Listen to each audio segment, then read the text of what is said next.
today we are going to dive into something that was first teased at MRC last year. Brad had a vision that dealers didn't need just a CDP, although that's an important element.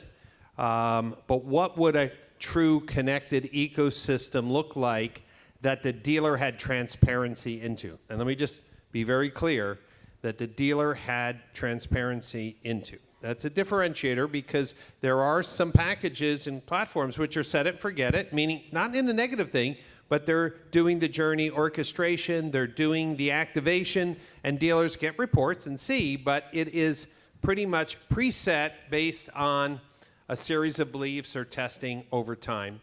So, Alex, let's start with you. You decided to go all in. You're a Reynolds DMS customer, and this idea of CDP, CRM, DMS, give us some feedback on what this experience was for you as you've embraced this new tech stack that Brad's been working on with his team. Well, it's been kind of an interesting journey. I'm actually not a person to centralize a whole lot of services on one vendor. When this opportunity came up, I basically couldn't ignore it. And the fact that they've partnered with FullPath, which I'm a very passionate believer in, their platform was kind of the icing on the cake. And the journey as far as like onboarding, it started off as just we had FullPath CDP, great experience, and then they said, hey, would you be interested in this thing? And of course, not being stupid enough to walk away from the edge of a cliff, I jumped right over the edge, and it's been really positive. Both companies super willing to listen to feedback, and I really do feel like what you see right now is a product of what the three of us that were in the beta, the feedback that we provided them with. So it's just been great all the way through. Let me give you a quick backstory. Carlito's part of the CXO network, which is dealer groups with 10 or more stores. I don't know, was it 2 years ago, Carlito, you said, the management team at LaFontaine has decided to go all in with Reynolds. So Carlito, I want you to come up and kind of talk through what you've been working on and why this transformation has been so amazing. Okay. So, no lie, I think we had, I don't know, more than probably 25 people in that room. And when I said I was going to be all in, it was like the entire room was like, what are you doing? You are absolutely nuts. And we are.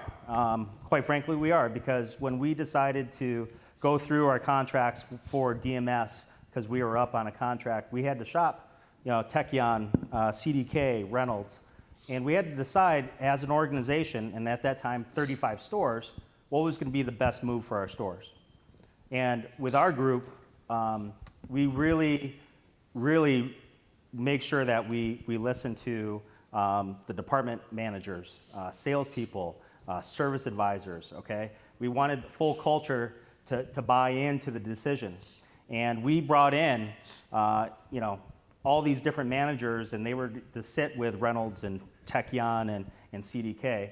And because we were a Reynolds customer before, there was a lot of hesitation for us to move forward without being Reynolds. Ultimately, fast forward, we went all in. And when I mean all in, that means KeyTrack, Recon Vision, Gubagoo, Focus, all the products that Reynolds has. And my discussion with Reynolds was, how do we create an ecosystem that everything talks together, right? I mean, when a VR happens, that it goes into Focus and it's assigned to the person that actually had that customer before or communicated to that guest during an online conversation. And when that VR comes through the CRM, the desking is already structured in Ignite. So can I reduce keystrokes, okay? So with that being said, my main ask for them when we decided this was we needed to develop a CDP, okay? A CDP, I wanted a CDP selfishly because we have so much data out of the 30 years and 35 stores strong, and we're now at 43 with a lot of acquisitions, as much as 7 stores in 1 year, for the past 4 years is what we averaged. It was very important to me to make sure that we can reawake our customers be in connection with our customers, let them know that we've acquired this particular store, or even if it was a store who we classify as a senior, okay, meaning this is a store that's been in our system for a long, long time.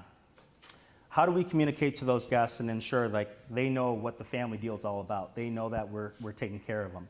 And we spend a lot of money. We spend $21 million in advertising across every year, right? You net that down with co-op, depending on the co-op that we have with the different brands, it probably nets down to about 14 million or so, right? So how do we ensure that our marketing dollars are working well? And by the way, for the AV team, if you could just display Carlito's screen, because he's going to be going through live demos from the back. Brad, while that's getting set up, you showed us what your vision was.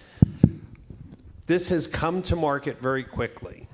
People might think that Reynolds moves slow.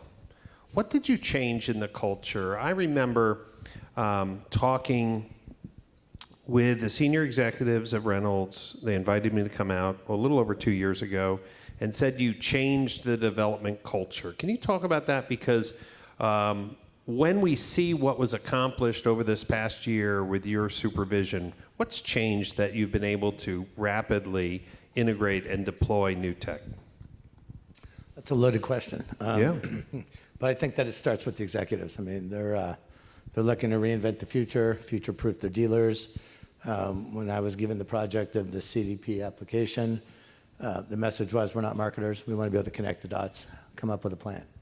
And so, picking a partner that had some core competencies to bring to the table, taking on our strengths with the back-end development, and reinventing the user experience without staying in the existing platform infrastructure, if you will, with limitations, all led to a well-executed project that we did in 8 months. Great. So Carlito, we are live. Carlito, let's walk us through what we're seeing. All right, so we have focus on the screen, and it was really important to us to make sure that Curator was just one click away. So if I was to press this button here, it's going to pull up this. And for sake of time and technology here, just want to make sure I had that pulled up. What you're looking at today right now is just the overview. And this is pretty important because if you look at this for the full path customers in here, you're going to notice some clear differences than what you see compared to what I have on the screen. I wanted to make sure that our general manager, our corporate marketing managers, and certain individuals were going to use the CDP. The CDP, in my opinion, just at my stores, salespeople are not going to live in here. And I'll explain that in a little bit. When we have managers or decision makers in here, we're able to see the information here and take a look at, so right now I picked my Cadillac Buick GMC store in Highland, Michigan, and I'm looking at the March information. Over here on the right, I can see my inventory, I can see if I'm up in units, I can see if I'm up in units and used, but most importantly, my growth rate. Percentage of sales that were made to customers who have never purchased from your dealership before. 51% measuring in a 12-month cycle. Over here on retention rate, percentage of customers or percentage of sales that were made to customers who purchased a vehicle in the past year at 12.6%. So I can start to decide, and I can take a look at the service. Who in here would say, I need to do something with service right now? Right? Because I am down 117 customers compared to my average there. In my RO total, I'm down, what is that? $69,000 compared to the previous month, right? So I need to do something here as far as the service campaign. So I wanted a dashboard that a general manager, a marketing manager can take a look at and say, do we have a problem? Is this a traffic issue? Is it a process issue? Or is it a combination of both? And if we scroll down here, we can start taking a look at some audience and segments. How many service customers that are serviced only with us, how many serviced and sold, and how many sold only. So as we start to look at the massive numbers, we can start to decide on what type of campaigns or audiences that we need to start to engage. So from here, and for those of you who are familiar with Full Path, there's audience activation, sales tools, those are very similar.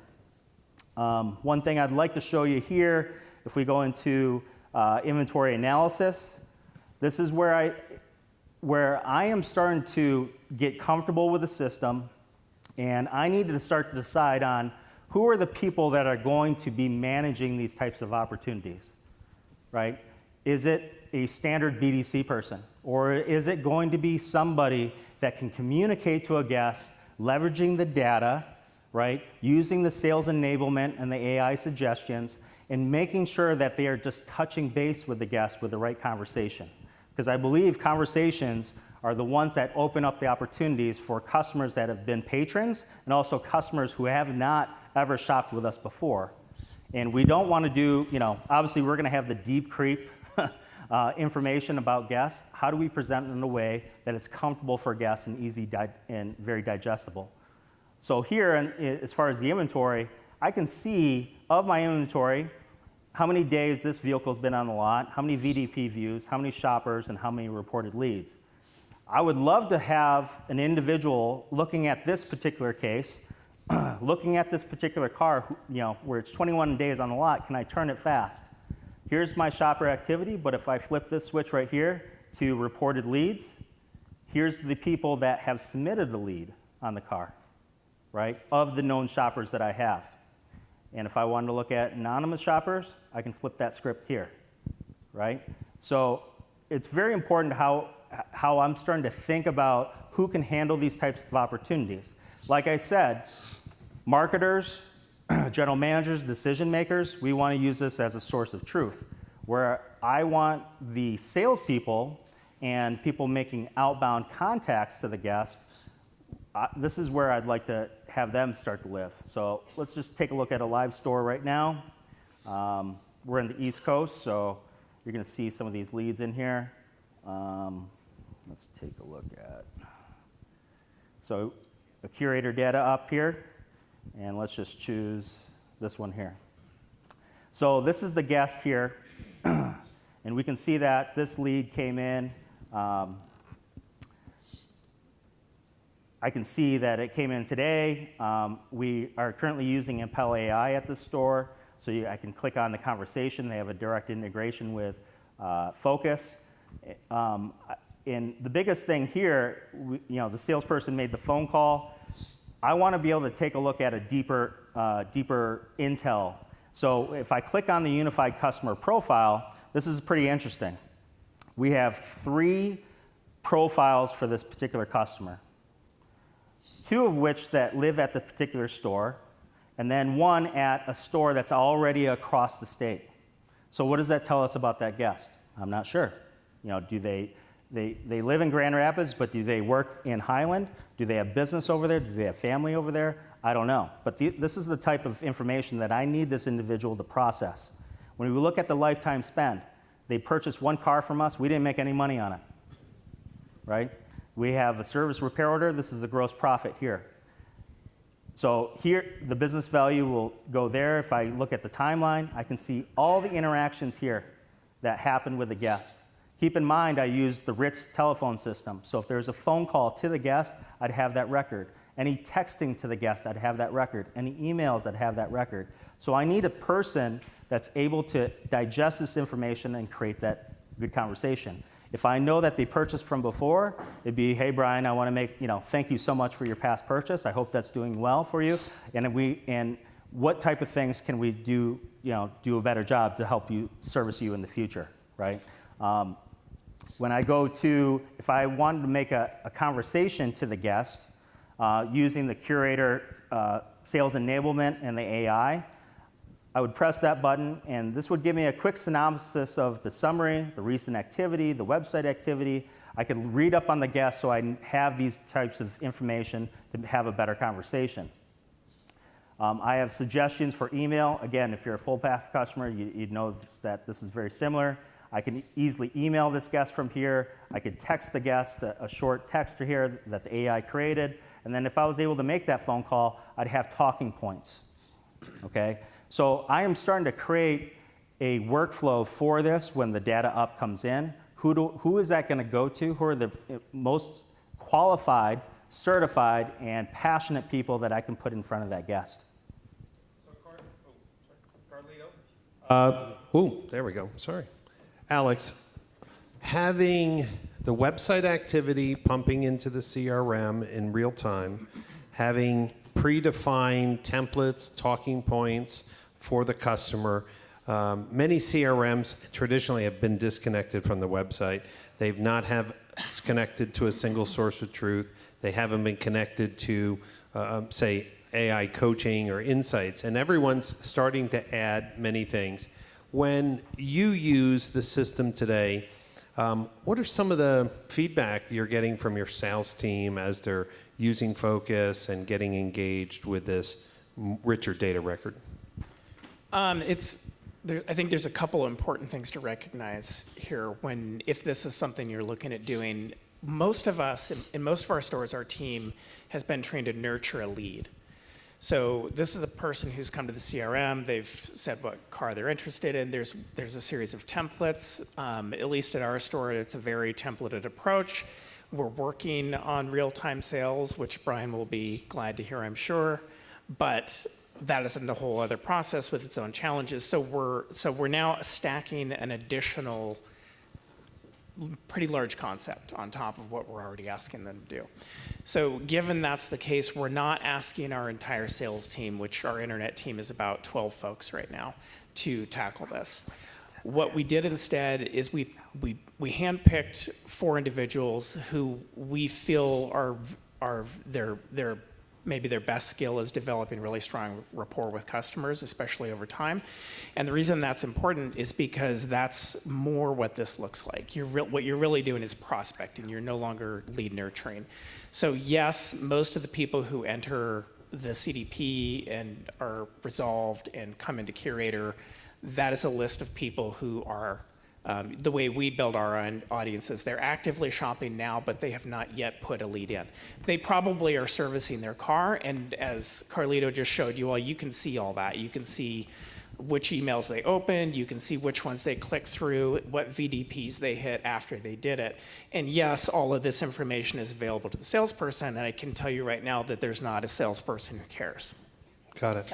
So this AI synopsis that he also showed you is really critical because you don't want your team, you could really get lost in this because there really is a ton of data and it's fascinating to look at, especially as a marketer, but I don't believe most salespeople have the time or attention span for this. Right.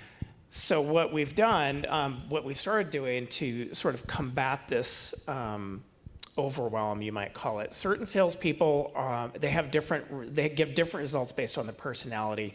And what's nice about it is that you can engage with this on a few different levels.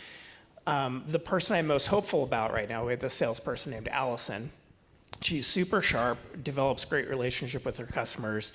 She is comfortable with technology, but it's a lot of information that we're asking her to do. And so right away, her first objection was, it's just too much for me.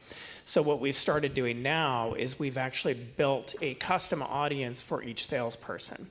So this is an audience of people who she previously has worked with, who are actively shopping on the website right now, but have not put a lead in the last 90 days. Love that. So this makes the active customer, active shopper list for Allison, instead of it being 2,600 people in a given month, right, we're now down to 78 people. That's as of this morning when I looked it up for her specifically. That is a much more manageable bite of an apple that she could take, right? Yes. And I'm very hopeful about that approach. And then if we have, I've given her full access to the dashboard because I trust her that way. But I have other salespeople who I'm a little bit worried about them doing crazy stuff or getting lost in there. So for those folks, they just get an email digest from that audience. So they can look up in the UCP and they can see the same information. Everybody has access to all the UCP data within Focus without having access to the dashboard. So it's unnecessary to give your team full access unless you have that level of trust. Right. But the bottom line, I would say, for this whole bit of conversation is it's really important to identify a process for dealing with these folks. You cannot simply write some templates in Focus and then start sending those out. You might have a little bit better luck addressing some of those audiences with an AI agent. That's something I think that's worth exploring. But I think even there you need to be careful because you could be leaving some value on the table with that pre-existing relationship between your salesperson and that customer. your customer most likely wants to hear from Allison and not so much, you know, Carly, the AI, or whoever reaches out that way. Yeah. So one of the things that you've heard, if you've been in one of Glenn's workshops, he has a new book, The Road to Sold. We need different sales processes. The amount of information that have been really brought together in focus is really superpower tools. Everyone's kind of trying to figure out what to do with data ups, what to do with this rich data, how to use AI templates and recommendations. And Brad, you have not slowed down. You're seeing another future where this is going, and I think you put together a little video that you wanted to share. Before you play the video, when you see Alex and Carlito using these tools and giving your feedback, do you feel you're on the right path? Oh, absolutely. I'll be working between Curator, the new CRM that we're building, you know, just the idea of bringing in individual audiences to every user in their work plan. Brilliant, seriously. Yeah. And it's going to come, I promise. But no, I think that this whole session, it's been about all these moving parts, all these pieces of data. And when I called you about attending this event, you know, first click attribution, I think, has been haunting us for 30 plus years. Yeah, and everyone in this room is using a lead closing performance report, and it means nothing, but they still keep on brainwashing the general managers that that's a meaningful report. And it's not the source of truth. And the more that the internet and technology has evolved and eclipsed with all this event data and action data, the opportunity is to really try to expunge first click attribution and look forward to what last click attribution looks like, because then I think you can make a lot more better decisions. You can look back on decisions made to correct actions and really understand what the future could look like. So, yeah. Great. So should we play this video? I think we should. Okay, let's see what we got. They said push twice. Curator was built to clean, unify, and activate your data, ensuring you can maximize its value. With audience activation, you deliver the right message at the perfect time. With sales enablement, you see the full customer journey and get prompts on how to best engage, skyrocketing your close ratios. And now, Curator helps you maximize your marketing spend with true attribution. In an industry with long sales cycles and multiple touch points, it's tempting to rely on first-click attribution as the only measure of success. But that doesn't tell the whole story. Don't overlook what's working just because it wasn't the first stop in the customer's journey. See the full picture. Optimize your spend and unlock true attribution with Curator from Gubagoo. So, Brad, let's talk about that. What are you doing? You have some slides to show. We've talked about this for years. The CRM companies have not addressed this at all. We have great dashboards from specialty companies, but they're typically not capturing every click, hover, swipe conversion, right, because of integrations. You're trying to pull everything together, measuring traffic. What is your attribution plan within Curator look like? So today's the unveiling of attribution. We're starting with the traffic sources, the CTAs, and the tools employed on the site. The future of this is just the beginning. You know, we're looking at on the website. You know, when you think about attribution from pre-first click, what they're doing on the web, being able to in the future have real-time inventory configuration to every possible vehicle in that listing for that user, so you can create a more tailored experience. That's where the future is going with this, as far as our perspective. But I have some dashboards here that I think we could help introduce some of these capabilities. You know, so when we're looking at all these traffic sources, you know, one of the things that we wanted to see is, you know, what does the engagement look like? So what happened when somebody received the marketing, and then what was the impact and the effect? It's kind of that cause of effect opportunity where here's all the messages that went out through display ads, through SEO, through ad campaigns. Here's all the emails, all the text that went out, all the streamed ads. And then we get to see the reaction that the consumer groups have, to be able to see what the behavior was. And then to be able to employ other insights and analytics where, for example, I switch from one traffic vendor to another. You know, many times that happens, and in our CDP, benchmarking every conversion every month on these services could allow me to, for example, see, well, how did I do making that decision, switching to Automart, where I could now see, am I up for the period of time I am this month based on where I was tracking last month? And what were the engagements that were increasing or not, so I can understand if this was effective. Another example was really introducing a cohort analysis into it with all the different traffic sources, where you could look at a report and see how many leads you got, your conversion, and in the middle of a month say, oh, cancel them, they're not performing, switch to this source. But in many cases, when you look at the data, you could be making a very wrong decision. And so, for example, in this cohort that I'm demonstrating, you could look at the first 30 days and see how well one vendor is performing against the other. But if you actually look at it over the 6 months, no, one vendor drops off and the other vendor maintains a 20, 30% growth. So you would actually be going backwards over time.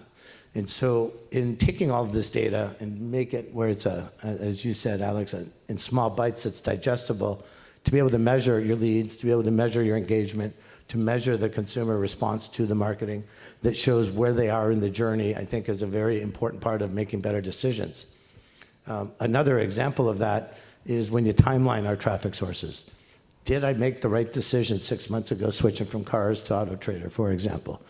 On a timeline, you could never know. But when you actually can do a comparison and see were my leads up, was my conversion up, my lead to sale impacted, and realize, well, maybe I didn't make the right decision, I need to switch back. So being able to use the historical conversion rates month over month to compare your current conversion rates on your new vendors was something that we felt was extremely important to helping dealers look back in time and realize I need to switch back.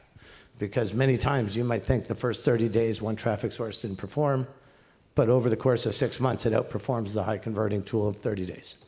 And so these are just some of these examples where we're able to package it up in small bites, make it easy, digestible, and we're really trying to make it the source of truth for the dealerships. Another example is in the lead journey, where you can see that you had 2,000 leads, 800 bought, or 2,000 leads, 800 bought, a couple hundred dropped off, so you still have 1,000 remaining opportunities. Well, how do we know what's happening with them? Because all first-click leads came from way of acquisition. What happens after you didn't sell them and you continue to remarket through the CDP environment? Well, in this tool, we wanted to be able to demonstrate what the outreach looks like, so you know what's happening with those other leads by the different channels you're using to market. And then everything about last click attribution haunts me. Having founded Gubagoo and watching dealers fire us because we had 85 sold duplicate leads because Auto Trader sold the car, which, all bad decisions and in many cases reactivations on these accounts would happen. This is where the opportunity to look at what did the first click versus last click look like. So if it's first click, here's how many leads we got, here's how many we sold. The remaining after first click are all duplicates that came in through different tools on your site that actually are influencing the sale. And being able to show that to the dealer so that it's not just first click, it's everything after first click. All those duplicate leads are actually part of a real formula that says with this traffic source, with these CTAs, with these tools, you can sell more cars. And that they're not duplicates, they're actually increasing the lead to sale and having that impact. And so comparing the vendor sources, being able to see this insight, helps everyone have a better understanding with, as you said, transparency. And so here's another example where... And I love this graphic. Yeah, this made me happy. This is one of my favorites, I have to say. So, you have the ability to look at your store and compare yourself to your decisions or compare yourself to the group. And so, for example, if I looked at one marketing source, I could compare how my other stores are performing on it. Why am I in the bottom right and everybody else in the top left? Well, was it your CTAs? Was it because you switched certain tools? Or do you have a people and process problem, right? And so here's an example where we get to measure the traffic sources against stores to compare. Why is 4 stores doing better than me on the source? And then to be able to also compare the tools.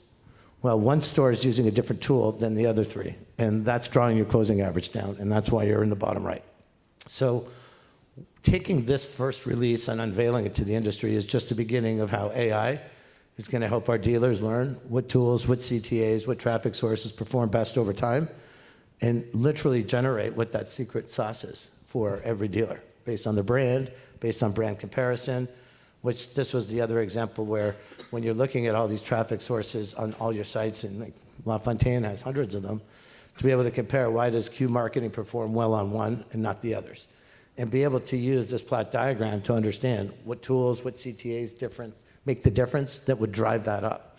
So if it's a tool that has a lower conversion rate on chat and the other three tools are using a different product that has a higher conversion, you don't need a scientist to be able to figure out switching that tool should drive that conversion up to be at the average benchmark. So these are just examples of what we wanted to expose to everybody today. As Brian said, I could talk for a long time about this, so I won't.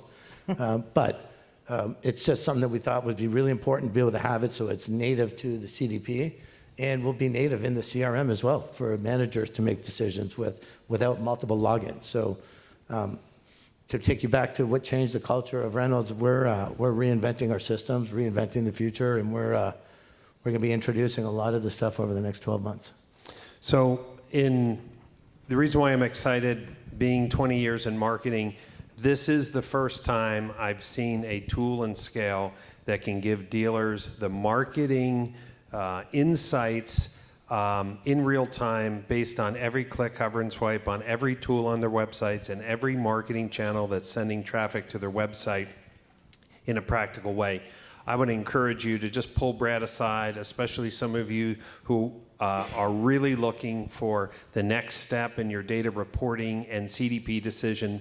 This is truly a breakthrough. I know it's a little hard to see the visuals, but any marketing professional who doesn't take the time to see what is possible when all your data is one place will be missing an opportunity to glance at what the future would look like. Please give our panel a big round of applause. Okay.